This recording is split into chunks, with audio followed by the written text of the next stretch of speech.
Daily Tech News with Alan Smithson. Good morning. Welcome to Daily Tech News. I'm Alan Smithson. Today is Friday, May 17th. There's a lot going on. We've got news from Apple. We have 2D images to 3D objects. We've got Chuck Schumer bringing forth AI frameworks, and we've got Jane Goodall and a conference that really promotes less consumption. And so we also have a potential cure for herpes. What a crazy show today. Let's get into it. Here we go. All right. The first thing we have up on the agenda is Apple announces some new accessibility features, including eye tracking, music haptics, and vocal shortcuts. Real quick. Control the iPad by your eyes.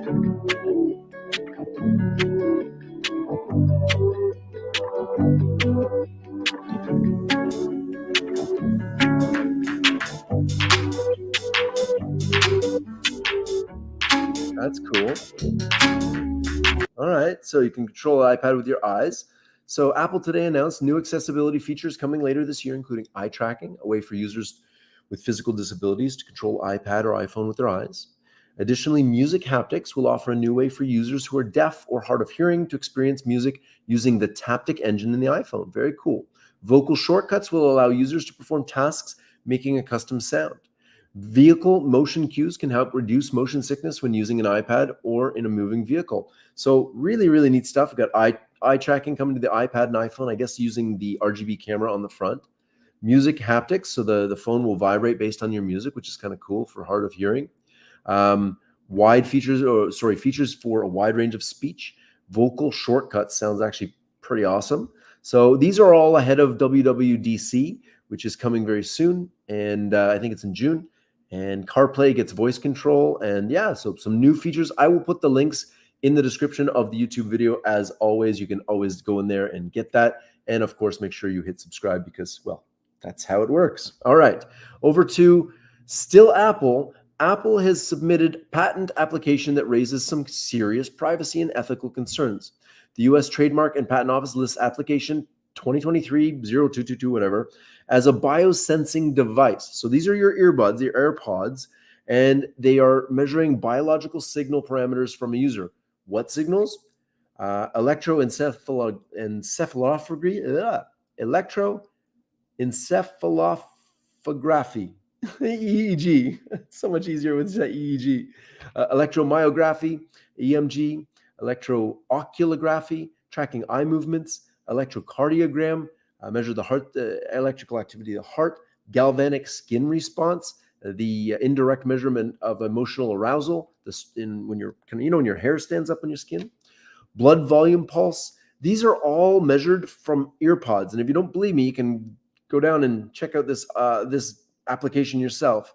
There's literally a million ways for the AirPods to start sensing things. Now, there's no reason for us to kind of not trust Apple with this, but it is a lot of personal data to be giving up to Apple. Okay, over to some very cool things. 15 geospatial experiences that were created with the Singapore Tourism Board, and it's augmented virtual reality. Check this out. Very, very cool stuff from Google.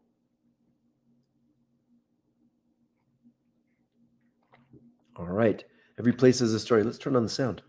Within every pin is more than a destination, a family business, a memorable experience, a deep history. Introducing a new canvas to tell more immersive global stories through Google Maps, powered by Google's AR Core and Geospatial Creator.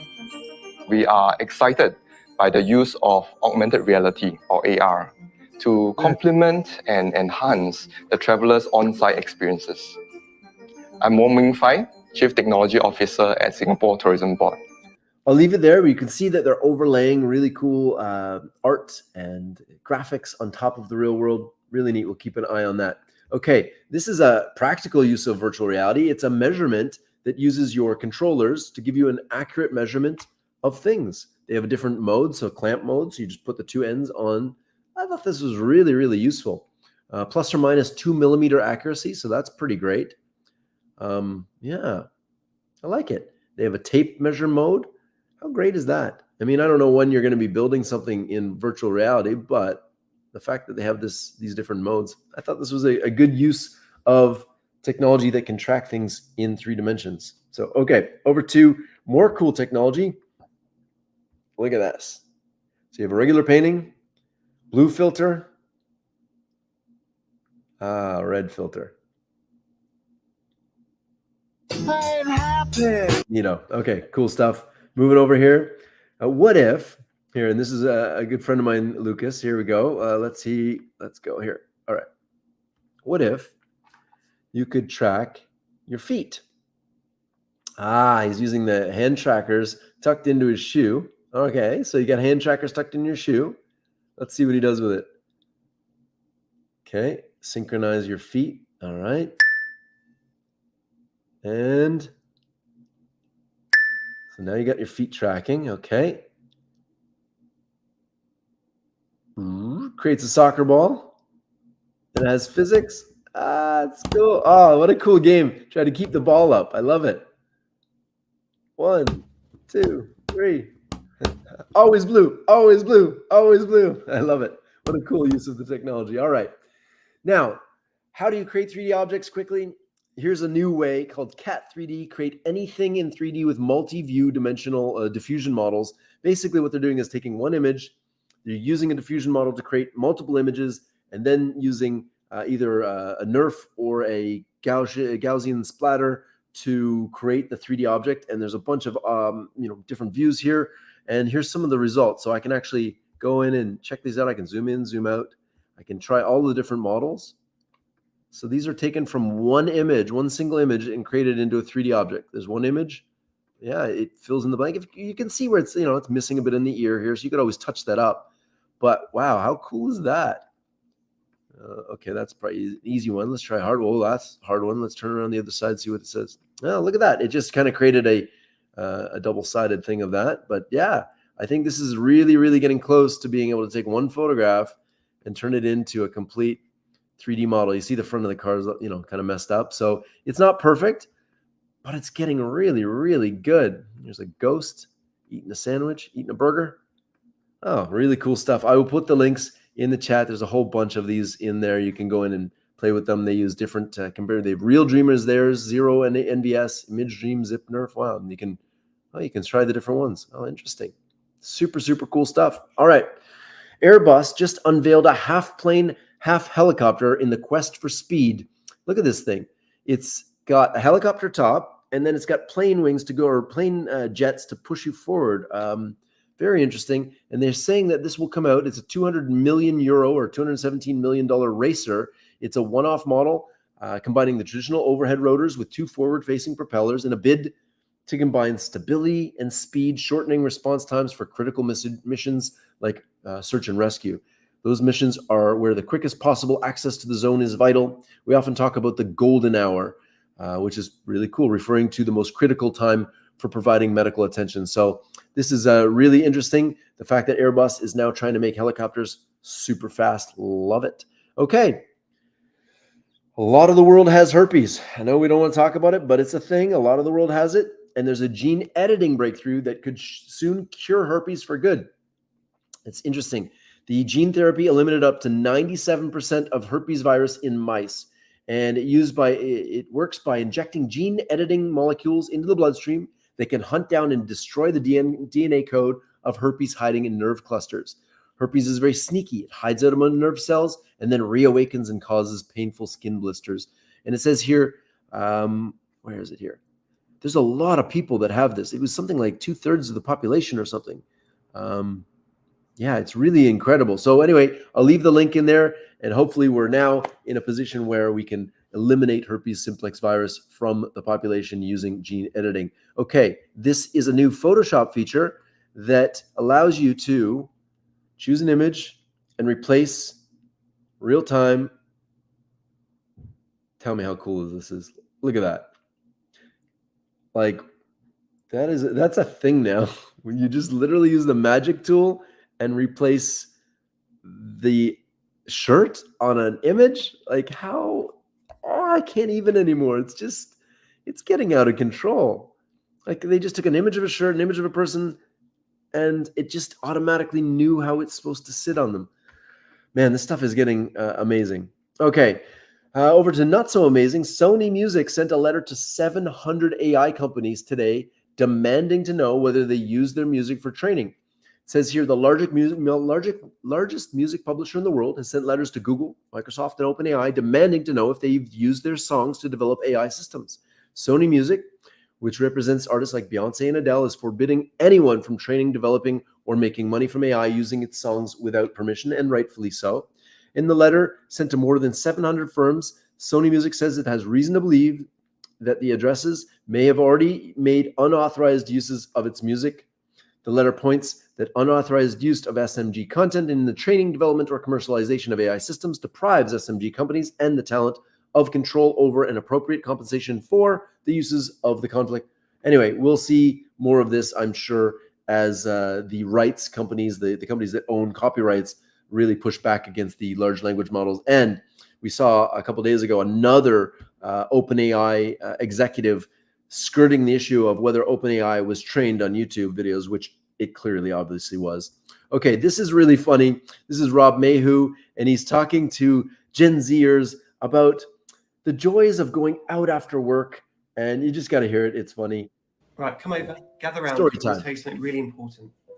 There was a time when you would wake up in the morning with your mouth tasting of kebab, Marlboro Reds, the XX, and enough booze to put Oliver Reed to shame.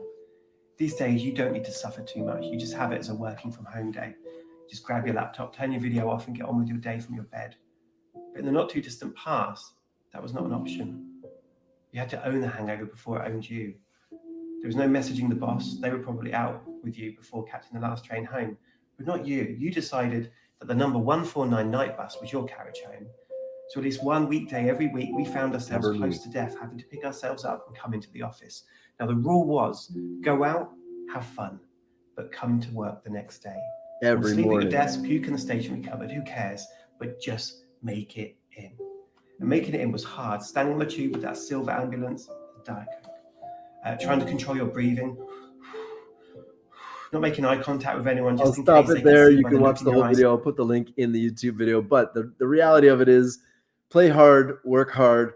But I was a pharmaceutical rep, and it really was one of those things that, if you went out the night before, which, everybody did, you were there at 8 a.m. in the morning and you hustled and you got there and you put in the full day, regardless of how hungover you were. But there is something new that I think might be kind of interesting. This new alcohol blocking gel. So if you don't want to be hungover and go into work the next day, there's an ingenious alcohol blocking gel that coats your gut to prevent intoxication in the first place. This would be great in China when you're Gambay, or Russia when everybody's doing shots of vodka. This is interesting because you hear people say, oh, you got to eat before you can't drink on an empty stomach. Well, imagine having a gel that coats your stomach that the alcohol just doesn't even get absorbed at all. That's really cool. So it says here in 2016 alone, harmful alcohol use claimed nearly 3 million lives and led to a staggering 132 million years of healthy life lost to disability.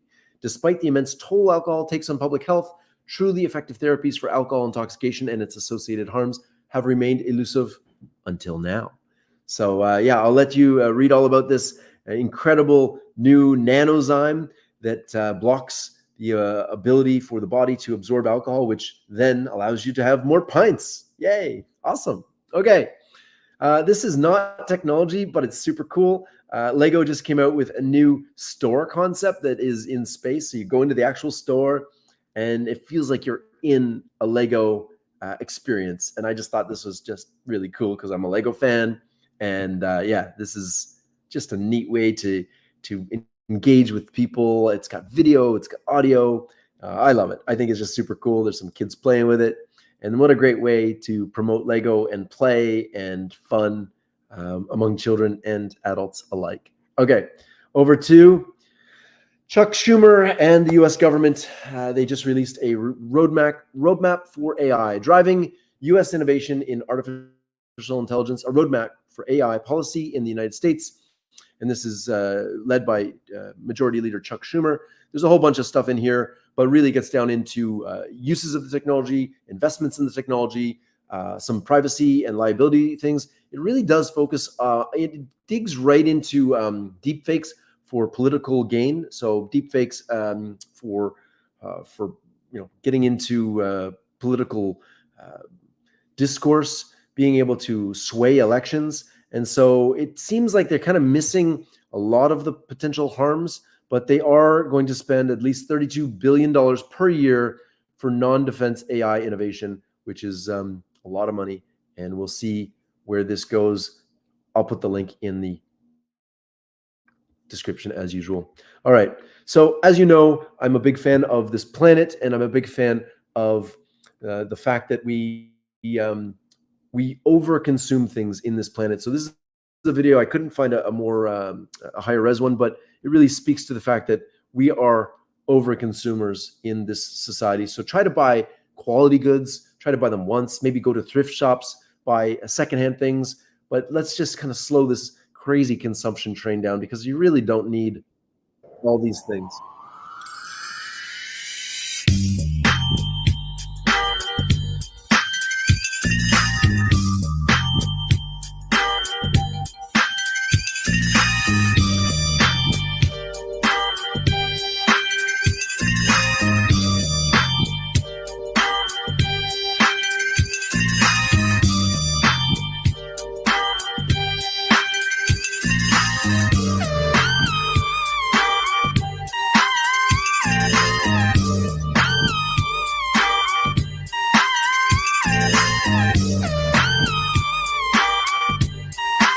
Just a quick demonstration that we do use way too many things. Now, there is a conference that just passed. It just finished the last couple of days, called the Starmus Earth Conference, and Jane Goodall was speaking at it. The Offspring, Brian May, and Jean-Michel Jarre. But if you look at some of the speakers at this conference, it is like the who's who of PhDs. You've got Stephen Chu, Nobel laureate, astrophysicist, physicist, director of ITER, physicist, climate scientist, Apollo 16 astronaut, sociologist, Nobel laureate. This is the who's who of the science community. And wow, I really want to go to this next year. It is called Starmus. And yeah, so speaking of which, I'm going to show you one last thing. This is a movie. This is just a trailer of the movie. It's called Surviving Progress. And I'm going to watch it tonight, and I'll give you my take on it on Monday. But this is a movie that that was brought forward by, well, you'll see here in the trailer. Check it out. I'll leave you with this. Have a great day, everybody.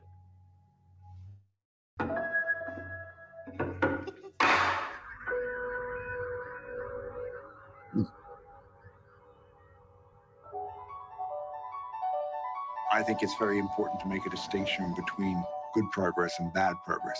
Things progress in the sense that they change, but when they reach a certain scale, they turn out to be dead ends. We're now reaching a point at which technological progress threatens the very existence of humanity. Massive inequity, climate change, the loss of biodiversity have been driven over the last 200 years by a system of overproduction of stuff. Nature is not this endless credit card that we can just keep drawing on. We have to use less. Our brain mechanisms are not that different from the brain of a chimpanzee. We are essentially Stone Age hunters, running 21st century software, our knowledge, on hardware that hasn't been upgraded for 50,000 years. Money now grows faster than the real world. Life is being snuffed out of national economies. The debts grow more rapidly than people can pay. That's the political fight of the 21st century. Unlimited economic progress in a world of finite natural resources is bound to collapse. You get hunger, you get revolution.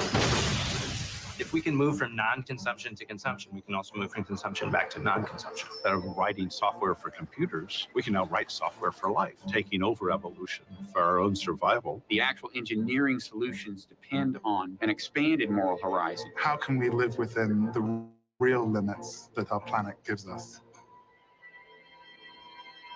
We have a chance to. Well, I'll leave you with that. We have a chance to build this planet into something really wonderful and keep it as wonderful as it is already. I hope you have a wonderful day. This has been Daily Tech News with Alan Smithson, and I wish you all the best. Have a great weekend. Peace, everybody.